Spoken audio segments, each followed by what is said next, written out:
Hey, what's up, everybody? Grateful Mike here, back with another 60-second lesson. Now, this one might be a little too much theory for you, or actually, it's more like an introduction to a shortcut theory. Now, all of my students that study with me, they love this stuff, okay? They can't get enough. Check out the link in the description if you would like to join my guitar club. And it's free. It's free to get started. Check it out. See me live. It's awesome. Today we're going to talk about throwing stones. This is a big lesson I have tonight in my VIP club. I'm going to be breaking it down. Rest in peace, Bobby. But we're trying to be guitar players. That's what it's all about if you're my student. So I wrote down the chords to this song. Not in an order, just on this notebook. The top of the paper here, you can see these are the chords that are inside of Throwing Stones. And this last one, C sharp minor, only shows up in the bridge. Underneath of it, I wrote out a bunch of chords that all belong in one family. Okay, and I checked off the ones that are in this song, Throwing Stones. And the reason for that is if you were to go all the way back to, some of the first steps you've ever taken to try to play guitar.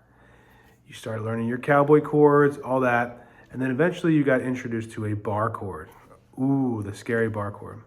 And it is physically challenging in the beginning, I understand that. But once you get down, the way I teach my students, the 24 chords, 12 majors and 12 minors, and you understand how to make them, and you spend time just putting your hand on and off and naming the chords, then when you go to learn songs for the rest of your life, you're going to be smiling like, wait, most of the songs I play, I don't have to play the really hard way that particular top pro played their B minor, or the little fills that were going on, or that theme riff that's really hard to play. You take a step back and you go, well, what are the chords of this song?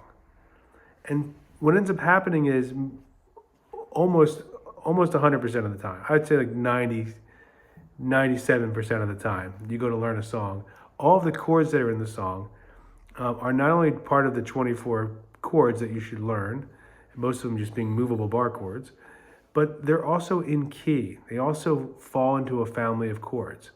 So when I just showed you the 5 chords from Throwing Stones, the Bob Weir song, it was a B minor, an A, an E, a G, and a C sharp minor.